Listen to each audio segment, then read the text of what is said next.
청취자님, 우리가 매일 챗 GPT나 클라우드 같은 혁신적인 AI 도구를 사용할 때요. 네. 그 화면 뒤에서 데이터가 물리적으로 어떻게 이동하는지 혹시 상상해 보신 적 있으신가요? 아마 대부분은 그냥 화면에 즉각적으로 뜨는 텍스트만 보시겠죠. 맞아요. 프론트엔드 앱 뒤에는 사실 보이지 않는 정말 거대한 세계가 존재하거든요. 그래서 이번 심층 분석에서는 화려한 소프트웨어가 아니라 이 AI 혁명을 말 그대로 물리적으로 떠받치고 있는 거대한 인프라 배관에 대한 이야기를 좀 해보려고 합니다. 네, 아주 중요한 주제죠. 오늘 이 흥미진진한 대화의 한가운데로 청취자님을 초대합니다. 우리가 오늘 다룰 자료는요. 2026년 3월 5일에 발표된 마벨 테크놀로지의 2026 회계연도 4분기 실적 발표 통화 녹취록하고 재무 결과 프레젠테이션입니다. 벌써부터 전문 용어들이 막 쏟아질 것 같은 느낌이 드네요. 그렇죠. 그래서 복잡한 재무지표나 어려운 반도체 용어들은 저희가 싹 걷어내고요. 현재 전 세계적으로 얼마나 거대한 규모의 AI 인프라 구축이 진행되고 있는지 그 진짜 흐름을 찾아내는 게 오늘의 미션입니다. 자, 하나씩 파헤쳐보죠. 우선 수치부터 짚고 넘어갈 수밖에 없겠네요. 네, 실적 발표니까 숫자가 가장 확실한 지표죠. 마벨의 이번 성과를 보면요. 이게 그냥 업계 트렌드를 그대로 보여주는 거울 같더라고요. 맞습니다. 이게 단순히 한 회사가 돈을 많이 벌었다는 차원의 이야기가 아니거든요. 네네. 2026 회계연도 총 매출이 전년 대비 무려 42%나 증가했습니다. 42%요? 네, 8,195만 달러를 기록했어요. 매각했던 그 자동차 이더넷 비즈니스를 제외하고 계산하면 사실상 45% 성장한 셈입니다. 와, 덩치가 저렇게 큰 기업이 45% 성장을 한다는 게 진짜 엄청난 거잖아요. 그렇죠. 그런데 여기서 우리가 진짜 주목해야 할 건 따로 있습니다. 매출 말고 또 있나요? 네, 매출 성장세도 놀랍지만 non-GAAP 기준 주당 순이익, 그러니까 EPS가 전년 대비 81%나 상승해서 2.84달러를 기록했다는 점입니다. 잠깐만요. 매출은 42% 올랐는데 이익은 81%가 올랐다고요? 정확합니다. 이익이 매출보다 거의 2배 빠른 속도로 성장하고 있다는 뜻이죠. 아, 그건 결국 이 회사가 단순히 볼륨만 키우고 있는 게 아니라 마진이 극도로 높은 고부가가치 AI 인프라 시장을 완전히 장악하고 있다는 의미네요. 네, 마진율이 그렇게 치솟고 있다는 건 시장에서 부르는 게 값인 대체 불가능한 기술을 팔고 있다는 방증입니다. 그렇죠. 독점적인 기술력이 있다는 거네요. 그런데 제가 실적 발표 자료를 쭉 읽어보니까 과거의 성적표도 대단한데 경영진이 제시하는 미래의 가속도가 정말 더 놀랍더라고요. 여기서 정말 매력적인 부분은 이겁니다. 마벨이 시장의 예상치를 단순한 선형 성장이 아니라 기하급수적인 곡선으로 아예 끌어올리고 있다는 거예요. 기하급수적으로요? 네, 당장 작년 2025년 9월만 해도 월스트리트에서는 마벨의 2027 회계연도 매출을 한 95억 달러 정도로 내다봤거든요. 네네, 95억 달러요? 그런데 불과 몇 달 뒤인 12월에 그걸 100억 달러로 올리더니 이번 발표에서는 거의 110억 달러에 육박할 것이라고 선언했습니다. 110억 달러면 전년 대비 30% 이상 계속 성장한다는 뜻이잖아요. 맞습니다. 심지어 2028 회계연도에는 150억 달러에 도달할 것으로 경영진이 예상하고 있어요. 약 40% 성장을 또 예고한 거죠. 150억 달러요? 불과 몇 년 전만 해도 경영진이 이런 목표를 세우면 시장에서는 보통 너무 공격적이다, 허풍이다 이렇게 평가했잖아요. 그렇죠. 주가 띄우기 아니냐는 의심을 많이 받았죠. 그런데 이게 실제로 현실화되고 있는 걸 보면요. 청취자님, 이 수치들은 결국 빅테크 기업들, 그러니까 클라우드 하이퍼스케일러들이 AI 인프라 자본 지출, 캐펙스에 얼마나 무자비하게 돈을 쏟아붓고 있는지를 보여주는 가장 생생한 영수증 같습니다. 영수증이라는 표현이 아주 적절하네요. 네, 이건 AI라는 골드러시에서 곡괭이나 삽을 파는 수준이 아니고요. 아예 금광으로 가는 유일한 고속도로를 닦아놓고 톨게이트에서 통행료를 징수하고 있는 거나 마찬가지니까요. 고속도로 비유가 딱 맞습니다. 그 고속도로의 역할을 물리적으로 수행하는 게 바로 AI 인프라의 혈관, 즉 인터커넥트와 광학 기술이거든요. 아, 인터커넥트. 데이터 센터 내부를 연결하는 기술 말씀이시죠? 네, 이번 자료를 보면 마벨의 데이터 센터 매출이 2026 회계연도에 61억 달러를 돌파했어요. 이것만 46% 성장했습니다. 61억 달러요? 특히 데이터가 이동하는 길을 닦는 인터커넥트 비즈니스는 2027 회계연도에 50% 이상 성장할 것으로 보고 있습니다. 이걸 이해하시려면 비유를 하나 들어볼게요. 네, 좋습니다. 기존의 데이터 센터가 동네에 물을 찔끔찔끔 공급하는 얇은 정원용 호스였다고 생각해 보세요. 정원에 물 주는 얇은 호스요? 네, 그런데 지금 하이퍼스케일러들이 짓고 있는 최신 AI 데이터 센터는 로마 시대의 그 거대한 수도교를 짓는 것과 같습니다. 엄청난 양의 데이터를 한치의 지연도 없이 콸콸 쏟아부어야 하니까요. 거대한 수도교라 확 와닿네요. 그런데 그 수도교를 짓는 핵심 자재들이 실적 발표 내내 계속 언급되던데요. 솔직히 말해서 피할 용어들이 너무 많아서 해독이 좀 필요해 보입니다. 어떤 용어들이 특히 그러셨나요? 막 800G 펜포 제품 수요가 강력하다면서 동실에 1.6T 솔루션으로의 전환이 이미 시작되었다고 하잖아요. 네네. 게다가 이번에 업계 최초로 1.6T ZR 및 ZR 플러스 DCI 플러그어블 모듈 그리고 통합 맥색 보안을 갖춘 2나노미터 코이에런트 DSP를 발표했다. 이렇게 적혀 있는데 숨이 찰 정도네요. 네, 청취자님도 지금 들으시면서 느끼시겠지만 이건 거의 외계어 수준이거든요. 일단 네트워킹 장비에 굳이 스마트폰 두뇌에나 들어가는 2나노미터라는 최첨단 공정이 왜 필요한 건지부터 좀 짚어주시죠. 충분히 그렇게 느끼실 수 있습니다. 기업들 실적 발표에는 항상 자사 기술을 포장하는 수식어가 잔뜩 붙으니까요. 핵심만 기능적으로 분해를 해보겠습니다. 네, 부탁드립니다. 자, 초당 1.6테라비트라는 그 엄청난 데이터를 칩과 칩 사이로 밀어 넣는다고 상상해 보세요. 초당 1.6테라비트요? 어마어마한 양이네요. 이때 가장 큰 적이 뭔지 아십니까? 바로 열과 전력 소모입니다. 아, 열이요? 네. 구리선을 통해서 전기 신호로 이 막대한 데이터를 보내면 서버렉 전체가 말 그대로 녹아내릴 수준의 열이 발생합니다. 물리적으로 타버린다는 거군요. 맞습니다. 그래서 그 물리적인 한계를 돌파하기 위해 2나노미터라는 초미세 공정을 쓰는 겁니다.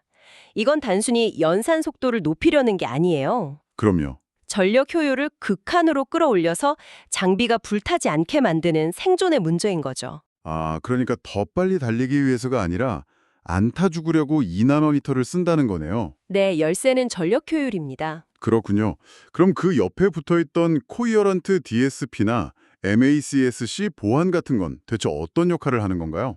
코이어런트 DSP는 쉽게 말해서 아주 먼 거리에서도 빛의 신호가 흩어지지 않게 꽉 잡아주고 그걸 번역해주는 아주 고성능 통역기라고 보시면 됩니다. 통역기요? 그럼 MACSC는요? MACSC는 데이터가 케이블을 타고 흘러갈 때 그 물리적 계층 자체에서 실시간으로 데이터를 암호화하는 보안 기술이에요. 아, 소프트웨어로 암호화하는 게 아니라 하드웨어 단에서요? 네, 과거에는 이걸 처리하려면 별도의 보안 칩을 달았어야 했거든요. 그런데 마벨은 이 보안 기능을 아까 말씀드린 2나노미터 칩 하나에 다 통합해버린 겁니다. 통합을 했다고요? 네, 그러니까 지연 시간 없이 빛의 속도로 데이터를 보내면서 동시에 그 찰나의 순간에 암호화까지 싹 해버리는 거죠. 지연 시간을 없애는 게 핵심이네요. 아, 방금 먼 거리라고 하셨는데 그게 DCI, 즉 데이터 센터 간 상호 연결을 말하는 거잖아요. 정확합니다.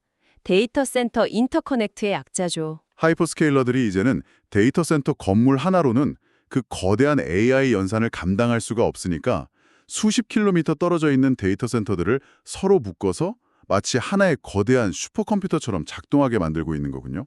이 점을 더 큰 그림과 연결해 보면요. 바로 그 지점에서 광학 기술의 폭발적인 수요가 발생하게 됩니다. 어떻게 연결되는 거죠? 수십 킬로미터나 떨어진 건물들을 구리선으로 연결해서 초당 1.6테라비트의 데이터를 지연 없이 보낸다. 이건 물리학적으로 아예 불가능하거든요. 구리선으로는 신호가 다 죽어버리겠죠. 맞습니다. 무조건 빛을 이용한 광학 플러그업을 모듈을 써야만 합니다. 마벨이 DCI 플러그업을 시장이 2030년까지 지금보다 5배 이상 커질 거라고 확신하는 이유가 바로 이거예요. 아, 물리적인 팽창의 한계를 대역폭으로 극복하려는 거군요. 네, 심지어 이번에 레인당 400G 기술을 실현하면서 1.6T를 넘어서 3.2T로 가는 미래 경로까지 이미 열어뒀다고 발표했습니다. 대역폭을 그렇게 무식하게 늘리면서 인프라를 확장하다 보면요. 결국 그 안에서 데이터를 직접 처리하는 뇌의 역할도 바뀔 수밖에 없잖아요. 그렇죠. 연산 유닛 말이죠. 네, 그게 바로 이번 실적 발표에서 제 눈을 가장 크게 뜨게 만든 부분인데요. 바로 커스텀 실리콘, 즉 맞춤형 칩 비즈니스로 연결되더라고요. 여기서부터 진짜 흥미로워집니다. 네, 아주 중요한 포인트입니다. 불과 몇 년 전만 해도 마벨의 이 분야 매출이 거의 제로 수준이었거든요. 맞아요. 거의 없었죠. 그런데 2026 회계연도에 15억 달러를 찍었습니다. 전년 대비 2배가 뛴 수치고요. 2028 회계연도에는 여기서 또 2배 성장을 기대하고 있어요. 이게 현재 업계의 권력 구도가 어떻게 재편되고 있는지 보여주는 아주 결정적인 지표입니다. 맞아요. 청취자님, 이 현상이 의미하는 바는 정말 명확합니다. 구글이나 메타, 마이크로소프트, 아마존 같은 빅테크들이요, 더 이상 기성품 GPU를 비싼 돈 주고 사다 쓰는 구조에 갇혀있지 않겠다는 뜻이거든요. 특정 벤더에 종속되는 걸 거부하는 거죠. 네, 그들의 AI 작업 부하가 너무 거대해지고 엄청나게 특화되다 보니까 이제는 범용 칩 대신에 자신들의 특정 알고리즘에 완벽하게 최적화된 자체 설계 칩, 그러니까 특화 프로세서인 XPU를 직접 원하고 있는 겁니다. 네. 마벨은 바로 이들이 기성품에서 탈출할 수 있도록 돕는 무기상인 역할을 제대로 하고 있는 거고요. 아주 예리한 분석입니다.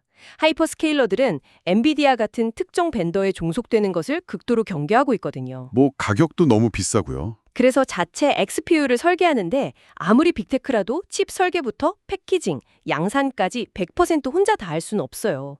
그래서 마벨 같은 기업의 지적재산권, IP와 노하우를 빌리는 겁니다. 아, 뼈대를 만들어주는 거군요. 게다가 경영진이 Q&A 세션에서 엄청나게 강조한 건 사실 XPU 본체뿐만이 아니었어요. 다른 게 또 있었나요? 네, 바로 XPU 부속 프로그램들의 잠재력이었습니다. XPU 부속 프로그램이요. 구체적으로 무슨 주변기기 같은 걸 말하는 건가요? 마우스나 키보드는 아닐 테고요. 네, 쉽게 말해서 시스템 전체의 효율을 높여주는 주변 인프라 기술들입니다. 대표적으로 맞춤형 NIC, 즉 네트워크 인터페이스 카드와 CXL 기술이 있죠. CXL이요? 컴퓨트 익스프레스 링크 말이죠. 네, 현재 AI 업계의 가장 큰 병목 중 하나가 바로 메모리거든요. HBM 같은 초고속 메모리는 아시다시피 너무 비싸고 구하기도 하늘의 별 따기입니다. HBM은 없어서 못 팔죠, 지금? 그런데 마벨의 커스텀 CXL 확장기를 사용하면요, 고객들이 기존 세대의 좀 저렴한 D램들을 새로운 XPU나 GPU와 연결해서 재사용할 수 있게 됩니다. 아, 버려지는 구형 D램들을 재활용해서 메모리 용량을 늘린다는 거군요. 맞습니다. 거기에 연산 장치 근처에서 데이터를 미리 처리해주는 근거리 메모리 컴퓨팅도 가능해지고요. 바로 그겁니다. 이번에 새로운 티어 1, 그러니까 최상위 고객사의 XPU 프로그램이 곧 대량 생산에 들어간다는 발표도 있었잖아요. 네, 아주 큰 뉴스였죠. 이 커스텀 비즈니스만으로도 2029 회계연도까지 20억 달러 이상의 매출을 기본으로 깔고 간다고 하니까 진짜 캐시카우가 따로 없네요. 든든한 보함을 들어놓은 셈입니다. 그런데 기업이 이렇게 폭발적으로 덩치가 커질 때요, 그 벌어들인 자본을 어디에 배치하느냐가 진짜 경영진의 실력이잖아요. 네, 자본 배치가 핵심이죠. 여기서 우리는 마벨의 M&A, 인수합병 전략을 한번 뜯어볼 필요가 있습니다. 2026 회계연도에 마벨이 보여준 자본 배치는 정말 경영학 교과서에 실려도 될 만큼 공격적이고 전략적이었습니다. 저도 그 부분에 전적으로 동의합니다. 꽤 쏠쏠한 현금 창출원이던 자동차 이더넷 사업 부문이 있었잖아요. 네, 그걸 팔았죠. 네, 두 자릿수의 아주 높은 배수를 받고 전격적으로 매각을 해버렸어요. 처음엔 저도 왜 잘 나가는 걸 굳이 팔지 싶었거든요. 보통은 안 팔죠. 그런데 그 막대한 매각 대금을 곧바로 AI 스케일업, 네트워킹 시장의 핵심 기업 두 곳을 인수하는데 시원하게 쏟아 부었습니다. 셀레스티얼 AI와 엑스콘이죠. 맞습니다. AI 인프라의 미래 병목 현상을 해결할 핵심 기술을 그냥 돈으로 사버린 셈이에요. 기존의 캐시카우를 팔아서 미래 생존에 절대적으로 필요한 필수 기술을 선점한 겁니다. 먼저 셀레스티얼 AI부터 한번 볼까요? 네, 여기 기술이 엄청나더라고요. 이 인수의 핵심은 포토닉 패브릭, 즉 CPO 기술입니다. 코어 패키지드 옵틱스의 약자인데요. 앞서 우리가 DCI 플러그업을 모듈 이야기할 때 데이터 센터 건물과 건물 사이를 빛으로 연결한다고 했잖아요. 네네, 수십 킬로미터 떨어져 있으니까요. CPO는 그 빛의 연결을 아예 칩 내부 메인보드 위로 끌고 들어온 기술입니다. 잠깐만요. 아까 구리선의 열 문제 때문에 2나노미터 공정을 쓴다고 하셨잖아요. 그럼 이젠 아예 칩 바로 옆에 광학소자를 붙여서 그 열나는 구리선을 통째로 없애버린다는 뜻인가요? 정확하게 보셨습니다. 지금의 AI 서버 구조를 보면요. 연산칩, 즉 XPU나 GPU에서 나온 전기 신호가 일단 메인보드에 깔린 구리선을 타고 밖으로 나갑니다. 네. 그 뒤에 끝단에서 다시 광신호로 바뀌어서 날아가는데 이 짧은 구리선 구간을 통과하는 데 드는 전력이 엄청납니다. 얼마나 드는데요? 칩 자체가 연산하는 데 쓰는 전력과 거의 맞먹을 정도로 비효율적이에요. 이걸 업계에서는 전력의 벽에 부딪혔다고 표현합니다. 배보다 배꼽이 더 크네요. 그렇죠. 그런데 셀레스티얼 AI의 기술은 칩 바로 옆에 같은 패키지 안에 광학 엔진을 붙여버립니다. 그래서 전기 신호가 기판의 구리선을 타기도 전에 즉시 빛으로 싹 바꿔버리는 거예요. 와, 구리선을 탈 시간은 안 주는군요. 맞습니다. 전력 소모를 극단적으로 낮추면서 동시에 대역폭의 한계를 깨버리는 혁명적인 방식이죠. 마벨은 이 기술로 2028 회계연도 4분기까지 5억 달러의 연간 실행률을 달성하겠다는 아주 구체적인 목표까지 제시했더라고요. 네, 자신감이 대단하죠. 칩 안에서 전기 대신 빛이 날아다닌다니 이건 정말 폰노이만 아키텍처의 물리적 한계를 정면으로 부수고 있는 거네요. 네, 패러다임이 바뀌는 겁니다. 그럼 두 번째로 인수한 엑스콘. 엑스콘의 인수는 어떤 맥락으로 봐야 하나요? 아까 잠깐 말씀하신 그 메모리 문제랑 관련이 깊은가요? 네, 엑스콘은 PCI와 CXL 스위칭 기술의 아주 핵심 플레이어입니다. 앞서 메모리를 재사용하는 CXL 확장기를 잠깐 언급했었죠. 네, 구형 드램 재활용하는 거요. 엑스콘의 스위칭 기술은 거기서 한 발 더 나아가서 이른바 메모리 분리라는 개념을 완벽하게 실현해줍니다. 메모리 분리요. 서브 안에 꽂혀 있는 메모리를 따로 떼어낸다는 뜻인가요? 물리적으로요? 맞습니다. 수백, 수천 개의 XPU가 동시에 AI 학습이나 추론 작업을 하다 보면요. 네네. 어떤 칩은 메모리가 턱없이 부족해서 멈춰 있고 어떤 칩은 메모리가 텅텅 남아도는 불균형 현상이 반드시 생깁니다. 비싼 메모리가 놀고 있으면 안 되잖아요. 그렇죠. 그런데 엑스콘의 스위칭 기술을 사용하면 메모리를 각 칩에 종속시키지 않고 거대한 공용 수영장처럼 한 곳에 모아둘 수 있어요. 이걸 풀링이라고 합니다. 아, 공용 불장이요? 네, 그렇게 모아두고 각 프로세서가 딱 필요할 때마다 지연 시간 없이 메모리를 할당마다 쓰고 반납하게 만드는 거죠. 진짜 똑똑하네요. 그럼 마벨은 엑스콘 인수를 통해서 이걸 언제 성용할 계획인가요? 올해 하반기에 차세대 AI 플랫폼의 데이터 병목을 완전히 해결할 UL링크 115T 솔루션 샘플링을 이미 예정하고 있습니다. 결국 셀레스티알 AI로 빛의 속도를 확보해서 전력 문제를 잡고 엑스콘으로 메모리의 효율성을 극대화해서 병목을 잡는 거군요. 맞습니다. 미래 AI 인프라에 필요한 양대 무기를 다 장착한 셈이죠. 그런데 청취자님, 우리가 여기서 약간 삐딱한 질문을 하나 던져봐야 할 것 같습니다. 어떤 질문이죠? 했거든요. 네, 분위기 좋았죠. 그런데 현실 세계의 물리학이나 글로벌 공급망이라는 게 엑셀 시트의 숫자처럼 항상 매끄럽게 돌아가진 않잖아요. 절대 그렇지 않죠. 항상 변수가 있습니다. 당장 TSMC의 최첨단 코어S 패키징 라인만 해도 꽉 차 있어서 다른 빅테크들도 칩을 못 구하고 줄 서 있는 게 지금 반도체 업계의 공공연한 현실이잖아요. 맞습니다. 병목이 심각하죠. 대역폭 늘리고 커스텀 칩 주문 잔뜩 받는 건 알겠는데 마벨은 도대체 무슨 수로 이 엄청난 물량을 다 생산해서 그 15억 달러라는 매출을 찍겠다는 건지 솔직히 좀 의구심이 듭니다. 장밋빛 전망 아닌가요? 아주 핵심을 찌르셨네요. 사실 그 부분이야말로 이번 실적 발표의 행간에 숨겨진 가장 치열한 전장입니다. 역시 숨겨진 전략이 있군요. 경영진이 단순히 우리는 수요 예측을 잘하고 파트너들과 소통을 잘합니다. 이런 수준의 PR 멘트로는 절대 설명이 안 되는 거대한 물량이거든요. 그렇죠. 말로 칩이 만들어지는 건 아니니까요. 마벨이 이 생산 병목을 돌파하는 전략은 크게 두 가지로 볼 수 있습니다. 첫째는 하이퍼스케일러 고객들에게 아주 예외적인 수준의 단연 단위 가시성을 강제하고 있다는 겁니다. 단연 단위 가지성이요? 그게 구체적으로 강제한다는 게 무슨 뜻이죠? 그러니까 고객이 내일 당장 필요하니까 좀 만들어줘. 이게 안 통한다는 거예요. 네네. 대신 2028년에 쓸 물량을 지금 계약하고 돈 안 내면 우린 아예 생산 라인 안 잡아줄 거야 하고 배짱을 튕긴다는 겁니다. 와, 철저한 을이 아니라 갑의 위치에 있네요. 사실상 그렇습니다. 마벨은 자신들이 아니면 안 되는 커스텀 실리콘이라는 대체 불가능한 무기를 쥐고 있잖아요. 그렇죠. 딴 데 갈 데가 없죠. 그래서 고객사들로부터 2, 3년 뒤에 확정된 플랜과 자금을 미리 다 확보해버려요. 그리고 그걸 바탕으로 TSMC 같은 파운드리나 패키징 파트너들의 캐파를 선제적으로 아주 공격적으로 입도선매해버리는 겁니다. 아, 돈을 미리 받아서 라인을 통째로 사버리는 거군요. 맞습니다. 그리고 두 번째 전략이 더 흥미로운데요. 바로 생태계 전체를 통제하는 골든 케이블 이니셔티브입니다. 골든 케이블요? 황금 케이블. 이건 또 뭔가요? 마벨이 이제 구리선 케이블 시장도 직접 장악하려는 건가요? 아까 분명히 광학 기술로 다 넘어간다고 하셨잖아요. 건물과 건물 간의 먼 연결은 광학으로 가는 게 맞습니다. 그런데 데이터 센터 내부를 보면요. 서버렉 안에서 2, 3m 정도의 아주 짧은 거리를 연결할 때는 여전히 구리선 기반의 AAC, 즉 액티브 전기 케이블이 압도적으로 비용 효율이 좋습니다. 아, 짧은 거리는 구리선이 낫군요. 네, 마벨은 이 ASC 케이블 안에 들어가는 핵심 신호 증폭 칩인 리타이머 시장을 꽉 잡고 있어요. 리타이머 칩이요? 네, 이 부분 매출만 2027 회계연도에 2억 달러 규모로 2배 성장을 전망이거든요. 그런데 마벨은 여기서 구리 케이블을 직접 다 만들지 않습니다. 그럼 어떻게 하죠? 케이블 제조사들에게 마벨의 칩을 쓰면 완벽하게 호환되고 최고 성능에 나온다는 일종의 레퍼런스 설계를 무료로 쫙 제공해버려요. 그게 바로 골든 케이블 이니셔티브입니다. 아하, 그러니까 직접 공장을 짓고 케이블을 꼬아서 만드는 게 아니라요? 네, 설계도만 뿌려서 전 세계 케이블 제조 파트너들의 생산 능력을 자기들 지렛대 삼아버리는 거군요. 그렇게 하면 공급망 병목은 피하면서 시장 표준은 마벨이 장악하게 되네요. 정확합니다.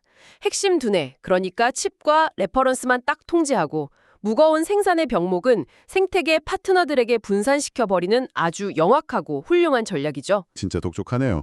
자, 그래서 이 모든 게 도대체 무슨 의미일까요? 청취자님, 우리가 오늘 이 쏟아지는 기술 용어들 속에서 파헤친 내용을 한번 종합해 볼까요? 네, 정리가 좀 필요할 것 같습니다. 우리는 오늘 마벨의 2026 회계연도 실적을 통해서요, 향후 150억 달러라는 거대한 클라우드 자본 지출의 흐름을 확인했습니다. 맞습니다. 서버가 녹아내리는 걸 막기 위해서 도입된 2나노미터 공정부터 시작해서요. 엔비디아의 독점을 깨기 위한 하이퍼스케일러들의 커스텀 XPU, 그리고 전기선의 전력 장벽을 부수기 위해 빛을 칩 안으로 끌고 들어온 셀레스티얼 AI의 포토닉 패브릭 기술, 네, 아주 중요한 기술들이었죠. 그리고 마지막으로 메모리의 한계를 부수는 엑스콘의 CXL 스위칭 기술까지 넘나들었습니다. 제가 볼 때 마벨의 이번 자료는 한 기업의 분기 실적 발표를 넘어선 것 같아요. 그럼 어떻게 보시나요?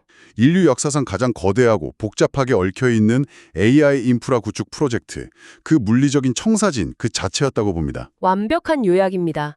우리가 다룬 이 내용들이 청취자님의 일상과 얼마나 깊이 맞닿아 있는지 꼭 한번 생각해 보셨으면 좋겠어요. 어떻게 연결될까요?